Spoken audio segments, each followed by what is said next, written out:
But when we're talking about all these anticipating change, right? So the disruption that is happening, the pandemic now that we are going through, all this relates to what people call VUCA. You are also just recently published a book called VUCA Masters. So Yes. maybe a little bit of a description. What is actually VUCA, VUCA? VUCA is a term that the U.S. Army created back in the 1990s.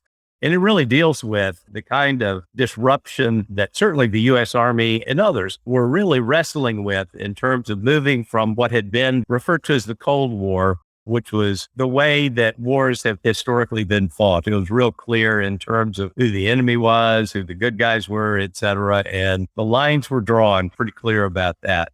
In a VUCA world, it's less clear. It's very fuzzy. Some have talked about and written about fog of the future. This is the fuzziness of what it meant to be able to fight wars as things move into the future. And so even though we're not war fighting in the business world, sometimes it may feel like that when we are facing the competition and they're outmaneuvering us and we're trying to catch up to them. It may feel like a war. And sometimes literally your business depends on how successful you are. So VUCA, the term, stands for volatility, uncertainty, complexity, and ambiguity. And I thought back in 2010, I wrote my first article about leadership agility in a VUCA world. I thought it was really a compelling type of description that seemed to be a good description for the world of work, that it was very volatile, uncertain, complex, ambiguous.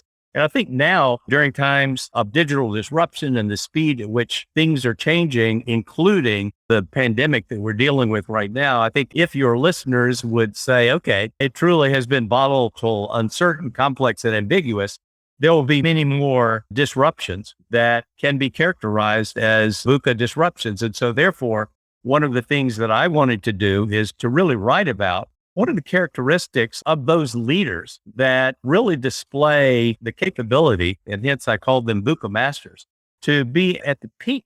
A term that I also use is leadership agility fitness.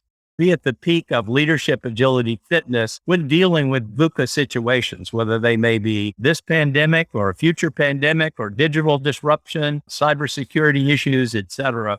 What are those kind of capabilities to be able to survive and thrive in those kind of conditions? So thanks for explaining about VUCA. And actually, it came from the US Army term back in the 1990s, if I'm not wrong, when you said that.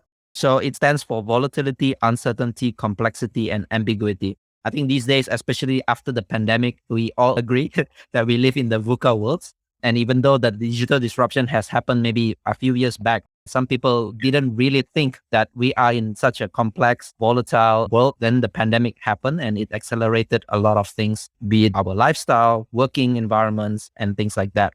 It's very interesting that something that is applicable from the military in the war, right? Everything is definitely ambiguous and it's complex as well. There are many elements, maybe some surprise as well. So how do you think that the CEOs or the C executives in the business apply this concept from war actually to the boardroom or to the business world? So maybe you can have a little bit of explanation on that.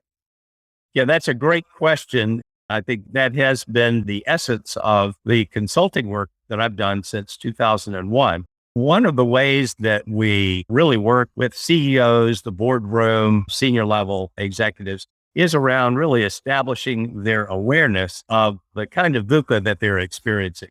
So the work that we do in terms of agility is first and foremost to identify what is happening in the business environment for a particular company. So the first thing that we do is to really look very closely and work with an organization to assess and determine the volatility, the uncertainty, complexity, and ambiguity that they're facing. Because it's important to really kind of walk in their shoes, if you will, in terms of really clearly understanding the kind of disruptions that they're facing. And so hence we can then bring agility as the solution to what that's all about. So we begin at that point in working with CEOs and others. I think that's one of the things that energizes them. It says that we're paying attention to what their disruptions are. We're not just bringing something in from the outside and saying, okay, we don't care what is troubling you right now. Here is our solution, and it works everywhere.